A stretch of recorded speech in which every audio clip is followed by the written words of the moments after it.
we'll leave that for later question and answer session, that why politicians don't answer immediate questions. Let me leave it to immediate questions of Narendra Modi, and why now you can talk about the leadership.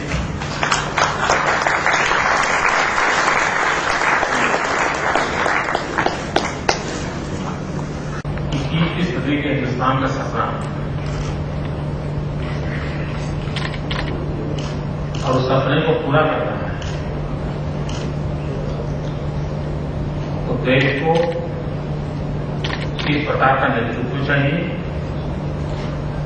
और किस प्रकार की राजनीति चाहिए।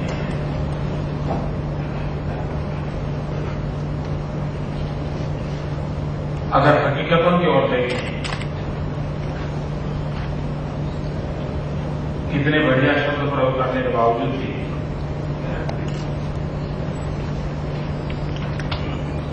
आज बहुतेरे देश की राजनीतिक क्षेत्र के लोग युवा पीढ़ी को जवाब देने में समर्थ नहीं है। और आज नहीं तो कल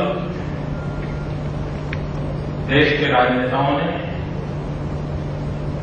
देश की युवा पीढ़ी को जवाब देना पड़ेगा।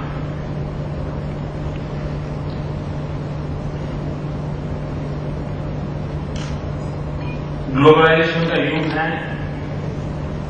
हम एक कोने में अपना सोच करके देश का भविष्य तय नहीं कर सकते हैं। एक ग्लोबल कम्युनिटी के परिप्रेक्ष्य में हमने हमारे देश को भी ढालना होगा, ले जाना होगा। अगर अब भी हम हमारी पुरानी शैली को, पुरानी बातों को लेकर के चलेंगे और हम सोचेंगे कि हम इस प्रथा के युग में आगे निकल जाएंगे, तो मैं समझता हूं बहुत बड़ी गलती हो जाएगी। आखिर तक वोट बैंक पॉलिटिक्स की ओर राजनेता और राजनीतिक दल क्यों जाते हैं?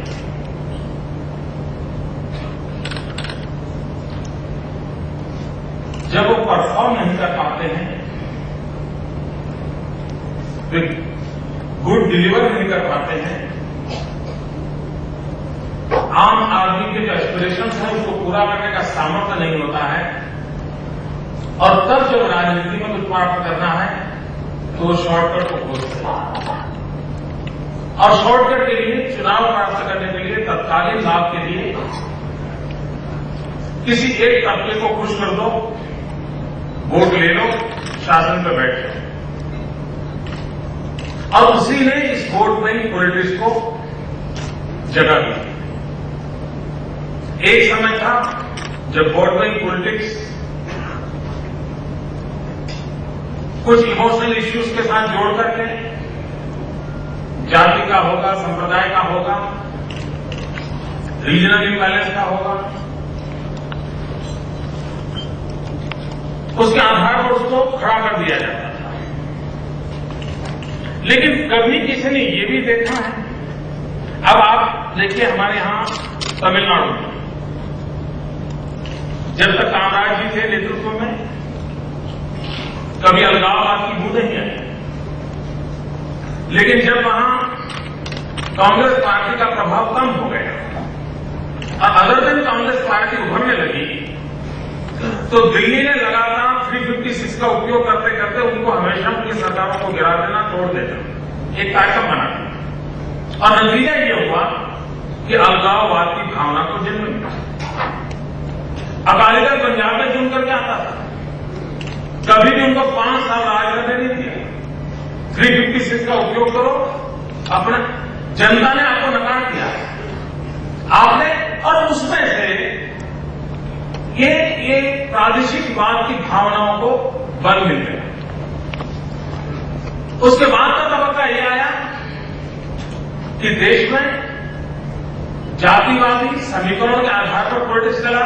कोई माई थ्योरी लेके चला, कोई एडगर की थ्योरी लेके चला, कोई खाम पॉलिटिक्स को लेकर के चला। उस मैं भी जब धीरे धीरे ये स्थिति बनी कि अब भी ये चल नहीं पा रहा है, आज वोट बैंक उसकी नीची अवस्था पर पहुंची है कि जिस पर सत्ता प्राप्ति के लिए वोट बैंक के साथ नेशनल इंटरेस्ट के इश्यूज को कॉम्प्रोमाइज किया जा रहा है, नेशनल सिक्योरिटी के मुद्दों को कॉम्प्रोमाइज किया जा रहा है। और दोनों का कॉम्बिनेशन जब तक करते नहीं है तब तक वो अपना राजनीतिक उल्लू सीधा नहीं करता। अगर जनता ने जाकर के उनके अंदर सामर्थ्य हो कि हाँ मेरी सरकार थी, इतनी मेरी बातें थी, मैंने ये किया है, अगर आपको लगता है कि ये सरकार इस प्रकार से काम करती है आप उसको स्वीकार कीजिए, लेकिन वो सामर्थ्य नहीं है तब शॉर्टकट खोजे जाते हैं और उसी का नतीजा है कि देश की हालत होती है। जब हम इंक्लूसिव ग्रोथ की बात करते हैं, हम सबके प्रति प्रेम की बात करते हैं, क्या इस देश की नारी को जीने का गौरव है, जीने का अधिकार है कि नहीं है? लेकिन जब साहबानों का जजमेंट सुप्रीम कोर्ट देती है, जो महिला के सम्मान का सबसे बढ़िया जजमेंट है, किसी भी संप्रदाय की महिला क्यों न हो, देश की नारी है, उसके सम्मान के लिए जजमेंट आता है, लेकिन इस देश के राजनेता वोट बैंक की पॉलिटिक्स के खातर सुप्रीम कोर्ट इस कानून को, उस निर्णय को पार्लियामेंट में अपनी ताकत के भरोसे उलट देते हैं और 18वीं सदी में 18th सेंचुरी के अंदर जीने के लिए इस देश की नारी को मजबूर कर दिया जाता है। और फिर भी शब्दों का चयन बहुत ऊंचाई वाले शब्दों का प्रयोग करते हुए इस प्रकार की पाप की परंपराएं चली जाती है।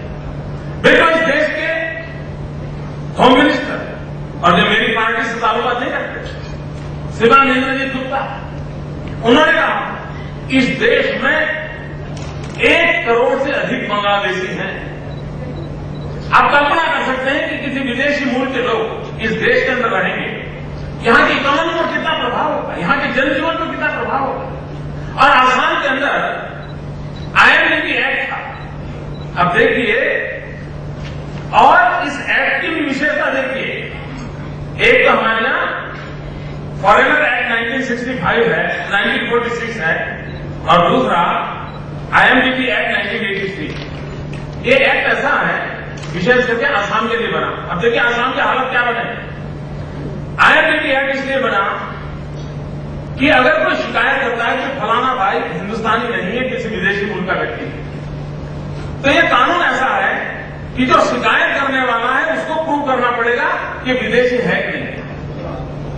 अब कल्पना करिए इस कानून को निकालने के लिए कितने प्रयास हुए। लगातार हर पॉलिटिकल पार्टी ने इस विषय पर बोला, एक्शन कांग्रेस, सब पॉलिटिकल पार्टियां आसाम की कहती रही कि इस कानून को हटाइए वरना आसाम का जीवन बर्बाद हो जाए। मित्रों, सुप्रीम कोर्ट ने भी इस IMDB कानून को अनकॉन्स्टिट्यूशनल करार दे दिया। उसके बाद भी वोट बैंक की राजनीति के खातर बांग्लादेशियों ने पूरे आसाम पर कब्जा करके बैठे हैं। वोट बैंक की राजनीति के खातर आज भी आसाम में बैठी हुई सरकार IMDB कानून जो कि रिपील करना है, सुप्रीम कोर्ट ने कह दिया है, उसमें से अब प्रिविलेज कमेटी को भेज करके फिर एक बार उस पर चुनावी राजनीति करेगी। क्या इस देश का भाग्य इस प्रकार से तय होगा? और इसलिए मित्रों, मैं बहुत खुलकर से बताता हूं कि हिंदुस्तान की सिक्योरिटी के लिए, भारत के विकास के लिए, इन सारी समस्याओं में मैं लीडरों से अपेक्षा करता हूं और देश की जनता की अपेक्षा करती हूं कि आप परफॉर्म कीजिए, खुलेआम कीजिए।